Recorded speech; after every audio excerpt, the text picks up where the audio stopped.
Okay, mauna niya to ang update sa portable nga box na to. Okay, muna yung bagay sa ilalom, muna yung Twitter o mid handle.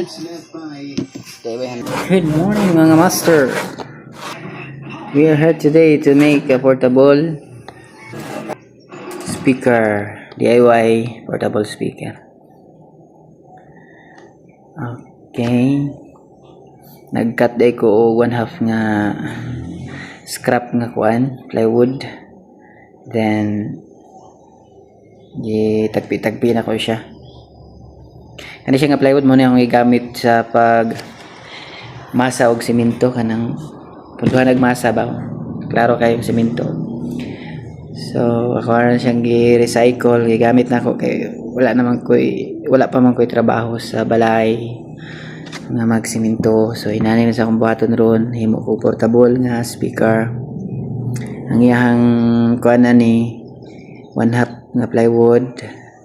Then ako siyang himuan og kanang gi-cut na ko ang iyang angle para dili ra kay siya hait og kuan kilid. So ibutangan na pud nako og plywood nga 1/4 ang isig ka kilid.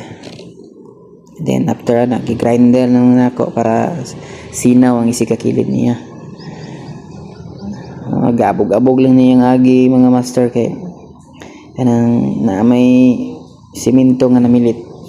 Nagsiga-siga po siya, bato siguro nang siga-siga. So muna iyang ilalom. Then ako ibutang ang subwoofer. Ako siyang i-cut ang mga edging kay para wala hait-hait kayo ba.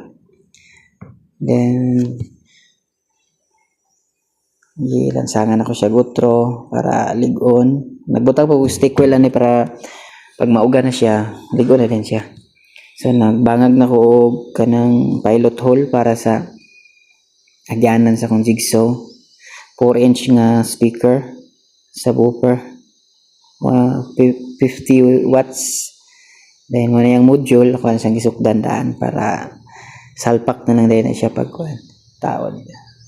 Tanaw lang dahil mo sa finished product ani pohon, ini testing na nako. Karon gipauga pa nako siya tuwa sa balay. Karon voice over ko diri sa office kay medyo di pa man busy. So haom siya. Tuloy-tuloy lang po tayo. Akong gikuha din na akong Twitter di sa isa na ko ka box kay may akong gisukdan. Gamay lang nga Twitter din, gamay po din siya nga mid-range.